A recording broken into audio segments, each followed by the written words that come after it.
gentlemen, a quick reminder, there are no electronic devices to be used during this hearing. That applies to the auxiliary courtroom in Division 17 as well. The only cameras that are allowed to be operated are right there. No cell phones, laptops, don't even look at your iPhone if you have one. If you do, one of these deputies sees that, they will take you out of the courtroom. You will not be allowed back in for the duration of the proceedings. Thank you.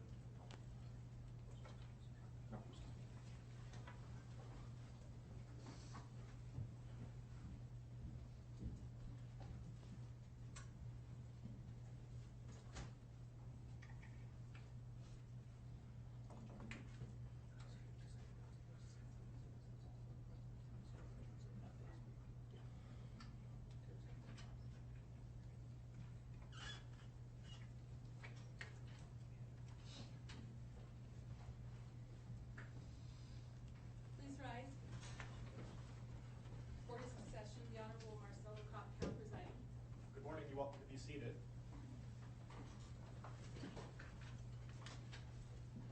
Okay, we are on the record in Will County case number 18CR 2003, People of the State of Colorado versus Christopher Lee Watts. I'd be pleased to have the parties identify themselves for the record. Your Honor, Michael Burke, Steve Wren, and Patrick Roach, appearing on behalf of the people. Also seated with us at the council table is Detective Dave Baumel from the Frederick Police Department. Thank you. Your Honor, John Walsh and Catherine Harold on behalf of Mr. Watts. Thank you. Mr. Rourke, did you want to make a record regarding compliance with the Victims' Rights Act? Your Honor, I will. Your Honor, present in the courtroom are Frank Rzucek, Sandy Rzucek, and Frank Rzucek Jr. They are Shanann's mom, dad, and brother. They have been fully advised of the nature of the proceedings today. Also, based upon the order that the court entered last week, I can tell the court that Mr. and Cindy Watts are present in the courtroom as well. They've also had opportunity to meet with representatives from my office over the weekend to discuss the nature of the hearing today. I believe that we are fully in compliance with the Victims' Rights Act. Thank you. So what I would like to do is explain the procedures that we're going to use regarding the sentencing hearing. Let me first say that I realize that the sentencing hearing is emotional for many of us. And I expect that your behavior in the courtroom, both in this courtroom and the overflow courtroom, is appropriate. If the court determines that your demeanor and behavior while in the courtroom during the hearing is not appropriate, I have advised the deputies that I will be asking you to be escorted out of the courtroom. So please be mindful of your demeanor during the sentencing hearing. Also, as a reminder, all electronic devices must be turned off. The only electronic devices that I have authorized to be used are those through the expanded media coverage order. If deputies see that you are using an electronic device not authorized by the court, the deputies will take action on that. So please be mindful of that. If you need to turn off your electronic devices, please do so now. So these are the procedures that we are going to use for the sentencing hearing.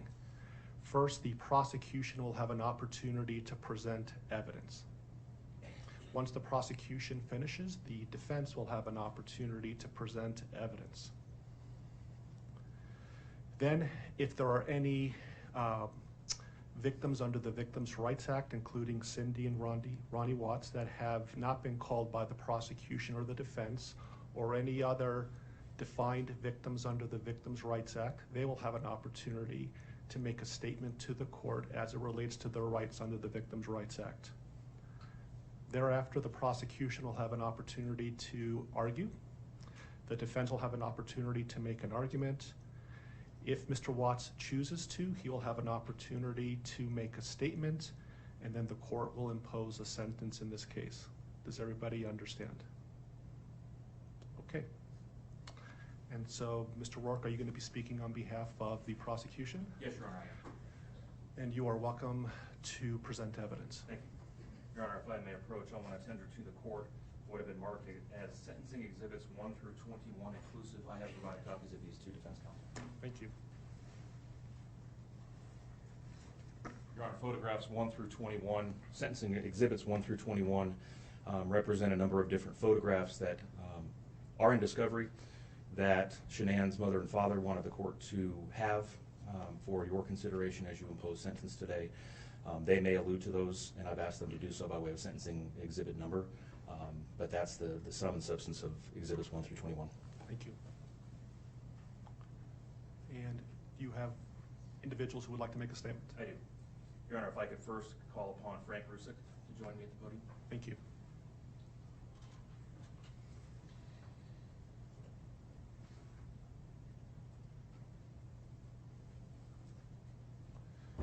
Good morning, Mr. Rzucek. Good morning.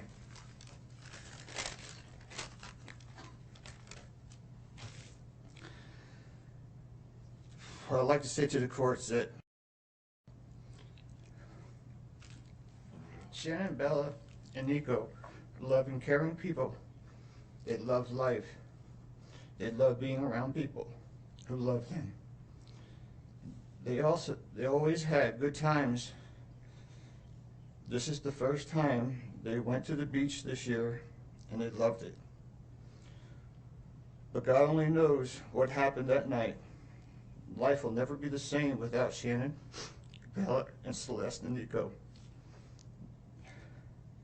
Had all their lives to live.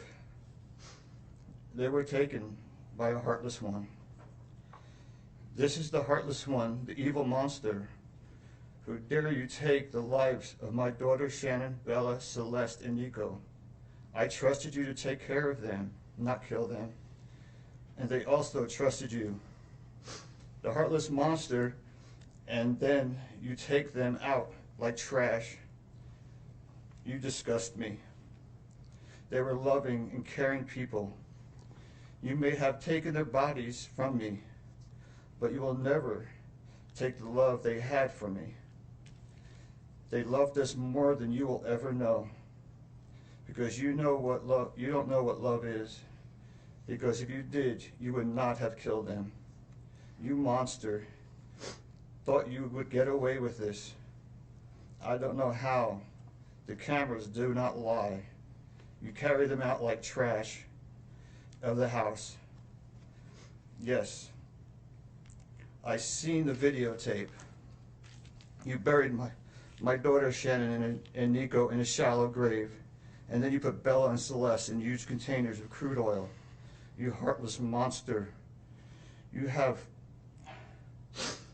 to live with this vision every day of your life, and I hope you see that every time you close your eyes at night. Oh, I forgot. You have no heart or feelings or love. Let me tell you something. I will think of them every day of my life, and I love them every day of my life. Prison is too good for you. This is hard to say, but may God have mercy on your soul. I hope you enjoy your new life. It's nothing like the one you had out here. May the courts have no mercy on you. It's hard every day. It hurts in so many ways. I have heard people say that you're not a monster. No, you are not. You're an evil monster. Thank you. Love you, Shanann, Bella, and Nico. Love you, Pop and Dad. And one other thing. And Shanann says she is super excited for justice today. Thank you, Your Honor. Thank you, sir.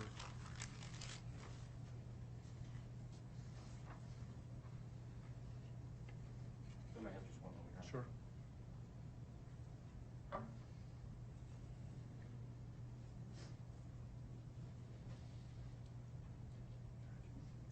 Tissue box from his lordship.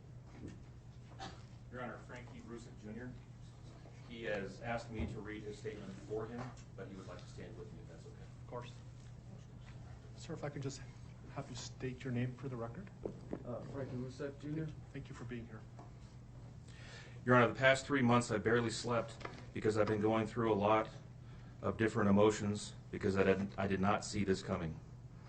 You went from being my brother, my sister's protector, one of the most loved people in my family, to someone I will spend the rest of my life trying to understand. What gave you the right to put your hands on a woman, let alone my best friend, my beloved sister, your daughters, and your son? Why weren't they enough for you? In the blink of an eye, you took away my whole world, the people that mattered to me the most. Everything in my life I loved, your children. They trusted you. They loved you. They looked up to you because you promised to keep them safe, Instead, you turned on your family. My blood is boiling as I write these last words because they are the last you will ever hear from me. I can't even think of the right words to describe the betrayal and the hate I feel. And to be honest, you aren't even worth the time and effort it takes to put my pen to this paper. There isn't a day that goes by that I don't cry for my family. They were my whole world. All I do is ask myself why. Why would you do this? You don't deserve to be called a man. What kind of person slaughters the people that love them the most? Did you really think you would get away with this? Did you really think that this was your best option, to throw away your family like they were garbage? They deserve better, and you know it. I hope you spend the rest of your life staring at the ceiling every night, being haunted by what you've done. None of us deserved this. Hearing my mother and father cry themselves to sleep in this hotel room causes me anguish that is beyond words. I can't describe how this feels, how badly my heart is breaking for my poor parents. We trusted you. You have taken away my family from this earth, but you can never take them from my heart. You took away my privilege of being an uncle to the most precious little girls I've ever known. I will never hear the words Uncle Frankie again, but you will never be called Dad again either. You'll never be able to put your hands on another woman, let alone my best friend, my beloved sister, and your son. I just can't comprehend how they weren't enough for you. Shanann, Bella, and Cece loved you more than anyone. You were their hero. How could you destroy the people who loved them the most? I pray that you never have a moment's peace or a good night's rest in the cage you'll spend every day of your life in. A cage you are privileged to live in because my family isn't evil like you. We begged the district attorney to spare your life because despite everything, we believe that no one has the right to take the life of another, even someone like you. I feel sorry for your family. I know the pain that they must feel knowing that they can't hug you, because that's how my mother, father, and I feel every time we cry for our family. Nothing hurts more than watching or hearing my family weep for their loved ones. I just wish that I could tell that you would tell the truth, but I know that that is asking for more than you are capable of. I stayed up all night writing this statement. I don't sleep because of you. My life will never be the same because of you, but at least my conscience is clear. I get to live free, but I can't say the same for you. I haven't slept in 2 days because I've been anxiously waiting for this moment, the moment I get to tell you how I feel, how this has affected my family and I. My family and I can finally grieve after today. If anything, we will come out of this stronger today than we were before, and we will continue to pray for your family. Sincerely, Frankie Rzucek. Thank you, Mr. Rzucek.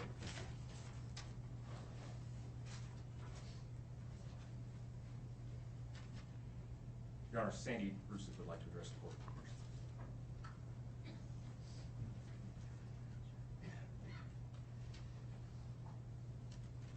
Good morning. Good morning, Your Honor. Thank you for this moment. If I could just have you just identify yourself for the record. My name is Sandra Rzucek, Shannon's mother. Thank you. I wanted to say thank you for this moment. I want to take a moment to thank everyone who has prayed for our beloved family, who had sent gifts, cards to us from all over the world.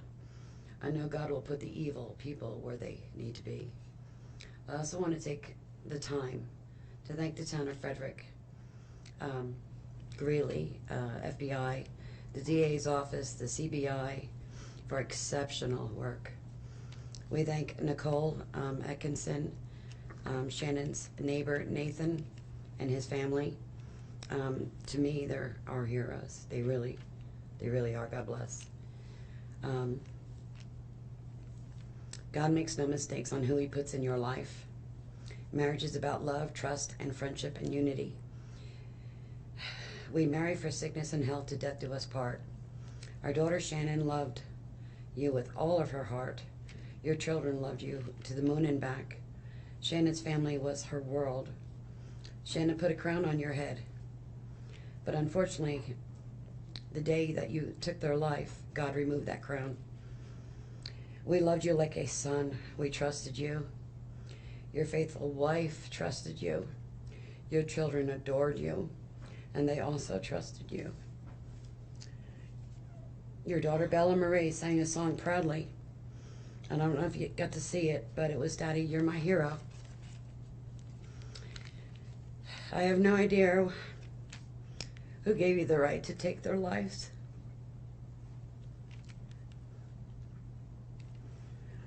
But I know God and his mighty angels were there at that moment to bring them home to paradise. God gives us free will. So not only did you take the family of four, your family of four, you took your own life. I want the world to know that our daughter and her children were so loved by us. There will always be protected by God and his mighty angels. I didn't want death for you because that's not my right. Your life is between you and God now, and I pray that he has mercy for you. From Shannon's mother, Bella Marie, Celeste Cathryn, and Nico Lee's, Nana. Thank you, Your Honor.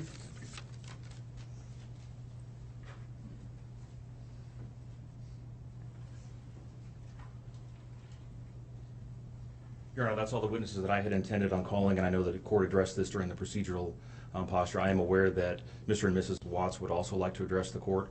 I would certainly invite the court, if you want, at this point to call upon them, or we can certainly do it after any evidence that the defense has as well. Sure. Does Cindy or Ronnie Watts wish to make a statement under the Victims' Rights Amendment?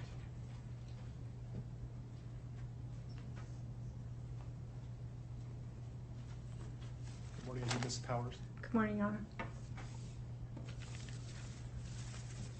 And if I can have you folks introduce yourself for the record. I'm Cindy Watts. Ron Watts. Thank you. And I have authorized you to make a statement to the court as paternal grandparents of the children. And if you choose not to make a statement, but your designee, Ms. Powers, chooses to, she can do so as well. How would you like to proceed Can today? I read that? Yeah, do you want me to start? I want you to start, but I would like to read Who's going to be speaking today? Your Honor, initially, they've asked me, and they're hoping that they have the strength to speak, but if they do not, they've written out their statements and asked me to finish for them. So That would be fine. Who would like to go first? if I could start, Your Honor. On behalf of the Watts, Your Honor, and to the community, we thank you for the opportunity and the recognition under the Victim Bill of Rights. We come today as the grandparents and the parent of the daughter and children whose life was taken in this case. We are not here to ask for leniency. We are not in any way condoning or tolerating the crime that has occurred and the pain that has been caused. We join in our daughter-in-law and grandchildren's family in saying this should never have happened. This is not condonable. This is something that we will never get over. We appreciate the consideration that everyone has paid, most especially the families that have lost everyone. We appreciate that they begged for Christopher's life. We agree and echo what they have said, that it is not his place to take anyone's life, nor would it be our place as a community to take his life. So we thank you for the opportunity and for every consideration and effort that's been put out. The prosecution in this case has in fact respected the Victim Bill of Rights. They took the time to explain that the information that my clients had at the time that they were interviewed was not correct. They were misinformed. They were searching for answers.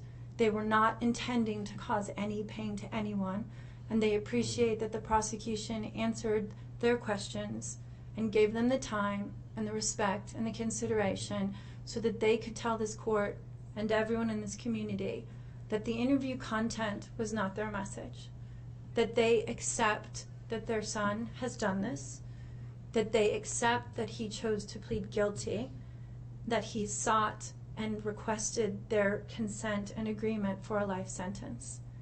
They appreciate that he is given the opportunity to serve that life sentence. It is his responsibility, it is his sentence, and it is not enough to make up for what has done.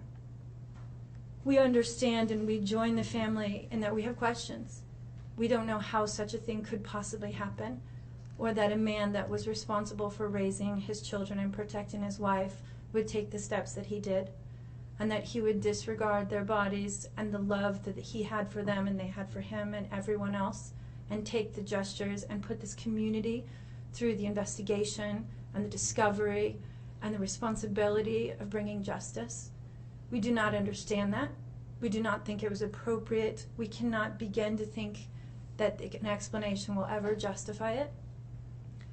My clients indicate that they understand that a full opportunity for a confession with all of the responsibility and accountability has not occurred. And they support the family in the request that that happen, if not today, at an appropriate time, in an appropriate manner, so that everyone can have peace, to understand to the best of their ability the details that they need and to have their questions answered. And by giving this opportunity of a life sentence, we hope that he embraces that moment. That had the death penalty been pursued, there would not have been an opportunity to be accountable and to give a full confession. And had the death penalty been sought, counsel would have fought for his life, the prosecutors would have been engaged in a multiple-year battle, the families would have been torn apart, this community would have had to subsidize it and endure it, and we have so much respect and gratefulness that that did not happen. We would strongly encourage Christopher Watts to give that full confession in the tone and in the timing that he thinks is appropriate with the guidance of his counsel. We feel that it would be appropriate and helpful to ease the pain and the suffering. But we also say we don't think that there's anything that he can say that will ever account for his behavior. There's nothing that can be done to cure the harm he has caused. And he has the responsibility to serve his sentence with dignity and with regard for everyone, and to spend every breath that he has left in an atonement for what he has done. Do you want to read it? Yes. So if I could just have you state your name for the record. Cindy Watts. Thank you. My name is Cindy Watts. I am the grandmother of two beautiful granddaughters, Bella Marie, Celeste Cathryn Watts. I am also the mother of Christopher Watts, who I will be directing most of my statement to. First, I'd like to begin by recognizing the absolute horror of this crime and acknowledging the devastating loss that both the Rzucek family as well as our family have faced. Our families have been irreparably broken by the needless deaths of Shanann, Bella, Cece, and Nico. This is something we will never get over. We will always mourn the loss of our family, and in that we are united in our grief. I am still struggling to understand how and why this tragedy occurred. I may never be able to understand and accept it, but I pray for peace and healing for all of us. Now to my son Christopher. I have known you since the day you were born into this world. I have watched you grow from a quiet and sweet, curious child who Bella reminded me so much of, to a young man who worked hard in sports and later mechanics to achieve your goals. You are a good friend, brother, father, and son. We have loved you from the beginning, and we still love you now. This might be hard for some to understand, how I can sit here under these circumstances and tell you, although we are heartbroken, although we can't imagine what could have led us to this day, but we love you. Maybe you can't believe it either. As the Lord said in Jeremiah 3:31, I have loved you with an everlasting love. Therefore, I have continued my faithfulness to you. And you, as your mother, Chris, I have always loved you, and I still do. I hate what has happened. Your father and sister and I are struggling to understand why.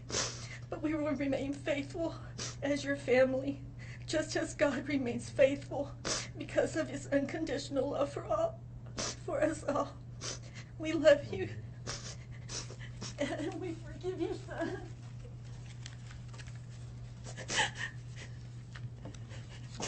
Thank you. Judge, if I could read Mr. Watts' statement. Yes. My name is Ronnie Watts. and I am the grandfather of Bella, Celeste, Nico Watts, and I am the father of Shanann. I am the father of Christopher Watts as well. And one of the most important things I've done in my life is to raise my children and to watch as they started their own families. I spent many years coaching Little League and talking to my son, taking him to the races, and sharing my love and knowledge of cars with him. He was just as involved with his girls. I believe he loves his girls. I know he does. This tragedy has impacted my family in so many ways. Beyond losing my precious grandchildren, our beloved daughter-in-law, we are forced to question everything. We still don't have all the answers, and I hope one day, Christopher, you can help us. Chris, I want to talk to you as a father and son. You are here today accepting responsibility, but I want to tell you this now. I love you. Nothing will ever change that. And I want you to find peace, and today is your first step. The Bible says if we confess our sins, God is faithful and just and will forgive us. Chris, I forgive you, and your sister forgives you, and we will never abandon you, and we love you. Dad. Judge, thank you for the opportunity to address the court.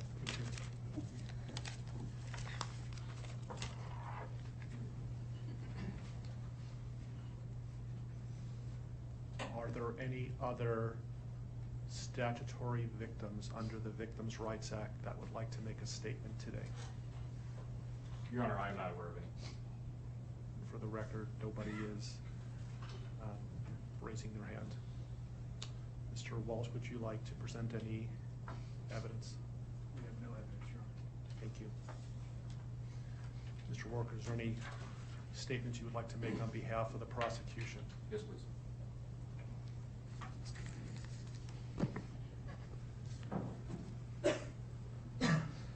Your Honor, there are no words to adequately describe the unimaginable tragedy that brings us before this court today. By my comments, I'm not even going to try to express the horror, the pain, or the suffering that the defendant has caused to these families, to this community, and to all who were a part of this investigation. However, I do want to spend a few minutes sharing with the court the details of the crime, as so far you've only had an opportunity to review the affidavit and a few facts here and there that have been offered to the court in the motions and pleadings that have been filed. The questions that have screamed out to anyone who will listen since August 13th of 2018 are why and how. Why did this have to happen? How could a seemingly normal husband and father annihilate his entire family? For what? These are the questions that only one individual in this courtroom or on this planet knows the answers to. I fully expect we will not receive the answers to these questions today, nor will we at any point in the future. I don't expect that he will ever tell the truth about what truly happened or why. Even if he did, there is no rational way that any human being could find those answers acceptable responses to such horrific questions. The best we can do is try to piece together some kind of understanding from the evidence that is available to us. And the evidence tells us this: the defendant coldly and deliberately ended 4 lives, not in a fit of rage, not by way of accident, but in a calculated and sickening manner. Shanann was 34 years old. She had married the defendant in November of 2012. Over the weekend leading up to August 13th, she had been at a work conference in Phoenix, Arizona, and returned home in the early morning hours of August 13th. We know that she got home about 1:45 in the morning. The doorbell camera on their home shows her arriving back home from the airport. Shortly thereafter, at least according to the defendant, they had what he referred to as an emotional conversation about the state of their marriage and about what their lives would look like going forward. What was said during that emotional conversation, only he knows. What we do know is that shortly after that, the defendant strangled her to death with his own hands.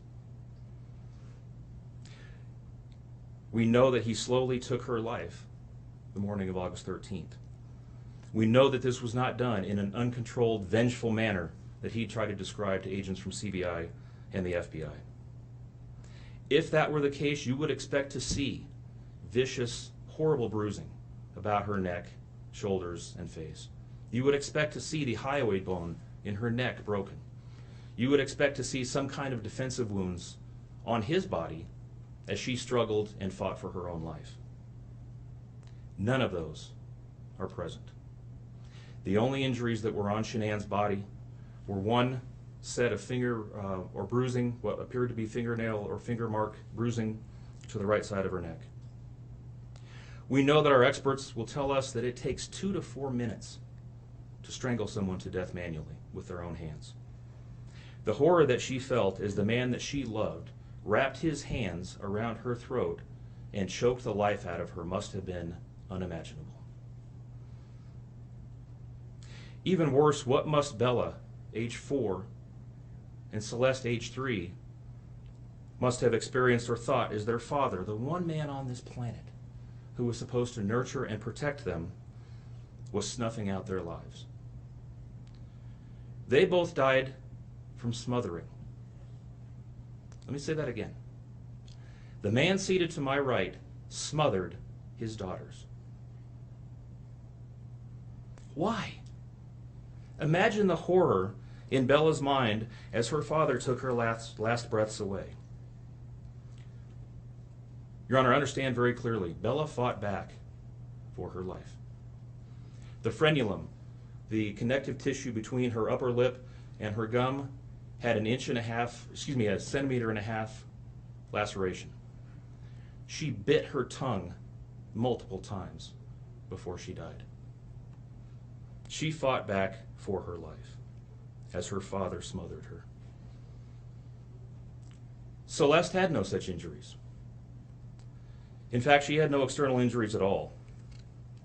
But according to the medical examiner, she was smothered nonetheless. The defendant then methodically and calmly loaded their bodies into his work truck, not in a hasty or disorganized way. He was seen from the neighbor's doorbell camera backing his truck into the driveway, going back and forth into the house and back out to the truck 3 different times, 1 time for each of their bodies. He then drove them away from their family home 1 final time, intent on hiding any evidence of the crimes that he had just committed.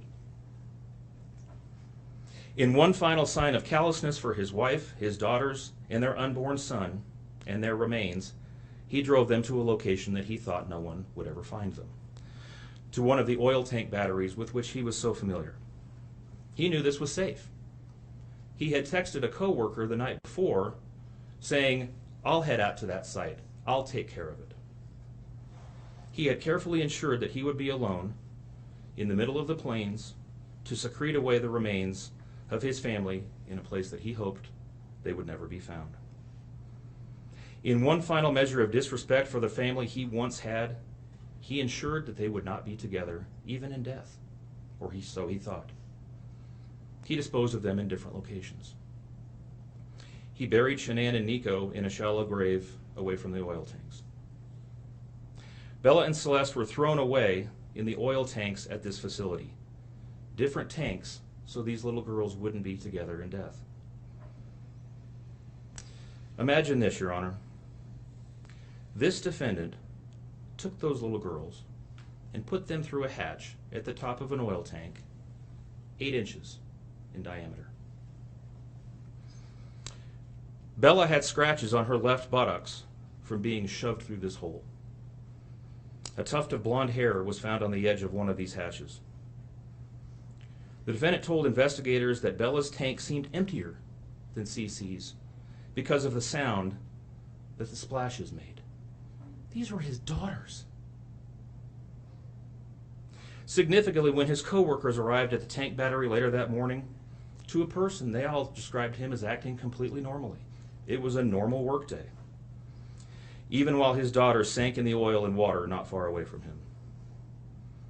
And then his efforts at deception truly began. We've all seen the emotionless interviews that the defendant gives to the local media asking for help in locating his family. We watched as he claimed that the house was empty without them, and that he hoped that they were somewhere safe, and that he just wanted them to come home.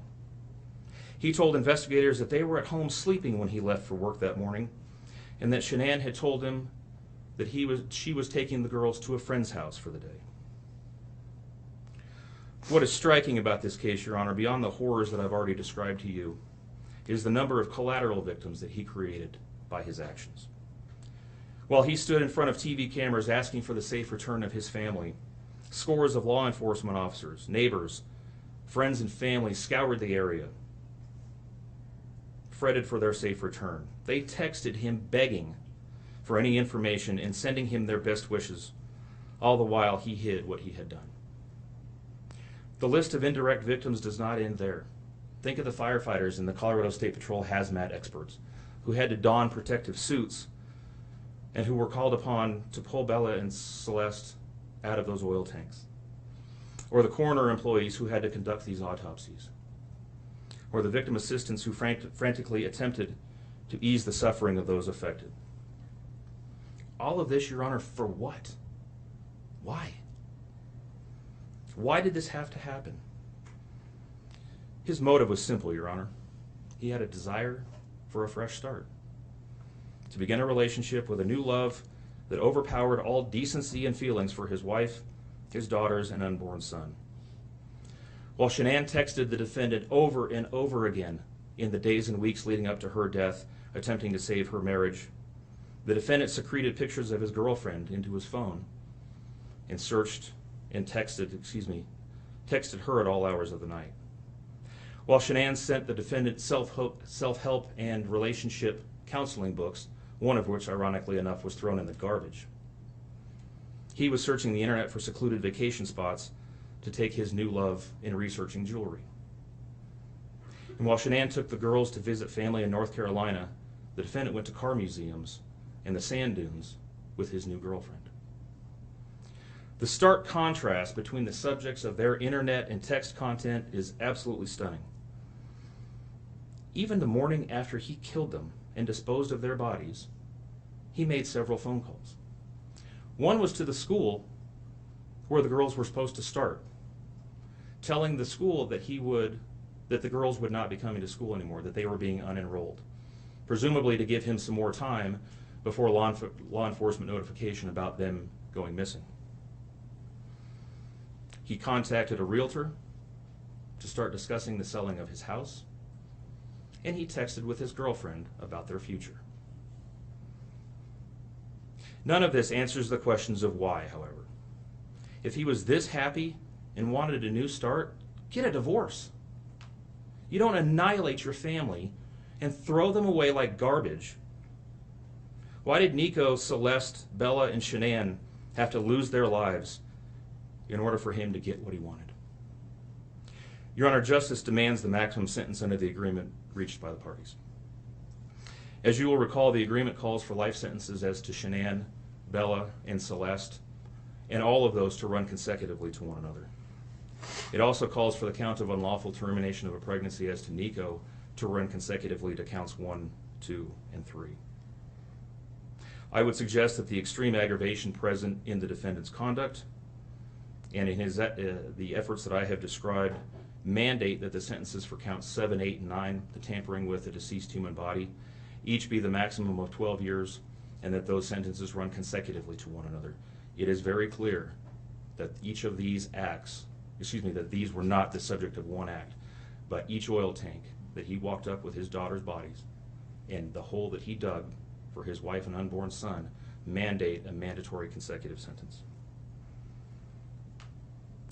It's been alluded to this morning, but the defendant was certainly eligible for the death penalty in this case under the existing law in the state of Colorado.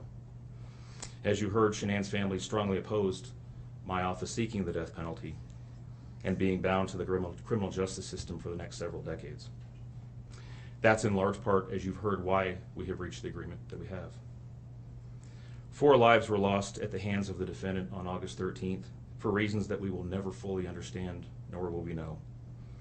In the end, the Rzucek family was much more merciful towards him than he was towards his wife, his daughters, and his unborn son.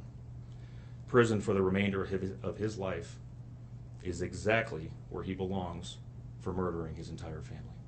Thank you. Are you seeking 91 days to file a request for restitution? I am, Your Honor, please. I'll grant that request. Mr. Walls, will you be speaking on behalf of your client? Or? Your Honor, Ms. Harold. Thank you. Good morning, Ms. Harold. Good morning, Your Honor. Mr. Watts has asked us to share this morning that he is devastated by all of this. And although he understands that words are hollow at this point, he is sincerely sorry for all of this. Thank you. Thank you.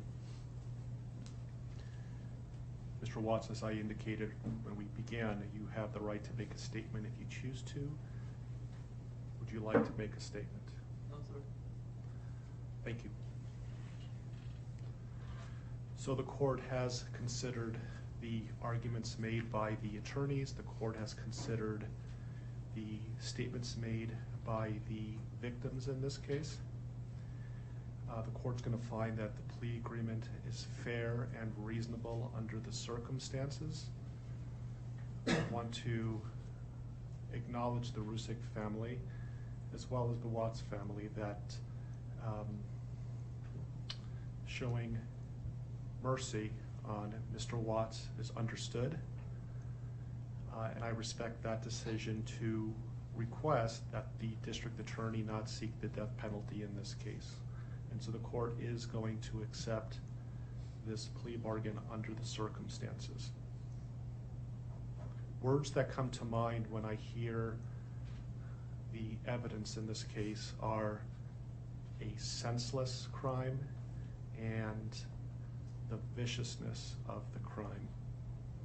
And equally aggravating in this court's determination is the despicable act of disposing of the bodies in the manner in which they were done in this case.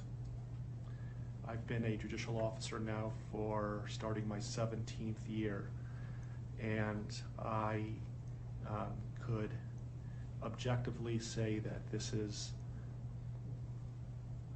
perhaps the most inhumane and vicious crime that I have handled out of the thousands of cases that I have seen. And nothing less than a maximum sentence would be appropriate, and anything less than the maximum sentence would depreciate the seriousness of this offense. So the court is going to sentence Mr. Watts as follows. With regard to count number 1, murder in the first degree as it relates to Shanann Watts, the court is going to sentence you, sir, to a life sentence in the Colorado Department of Corrections, followed with no possibility of parole. And that is going to run consecutively to all but counts 3 and 4. With regard to count 2, as it relates to murder in the first degree with Bella, the court is going to sentence you to life in the Colorado Department of Corrections with no possibility of parole. With regard to count number 3, the court is going to sentence you as it relates to Celeste to life in the Colorado Department of Corrections with no possibility of parole. With regard to counts 4 and 5 relating to Bella and Celeste as a different theory of first-degree murder, the court is going to sentence you to life in the Colorado Department of Corrections, and legally those sentences must run concurrently as a different theory of first-degree murder. Recognizing the unlawful termination of pregnancy for the unborn child that has been named Nico, the court absolutely believes that the maximum sentence of 48 years would be appropriate to run consecutive to the other charges, with an additional mandatory parole period of 3 years as set forth by statute. With regard to count number 7, as it relates to tampering with a deceased body, as well as counts 8 and 9, each a Class 3 felony, the court is going to impose a maximum sentence of 12 years each for those counts to run consecutively to the other counts. The court is going to order that the statutory fees be paid and court costs. The court's going to grant the prosecution 91 days to file a notice of restitution, and that will be the sentence of the court. We will shortly be in recess. I would respectfully ask the parties that you remain in your seat. There is a plan by the deputies on allowing people to exit the courtroom, so please remain seated until you are authorized to leave the courtroom based on the direction of the deputies. Deputies, I would respectfully ask that you take this defendant into custody and have him serve the rest of his life in the Department of Corrections. We are in recess.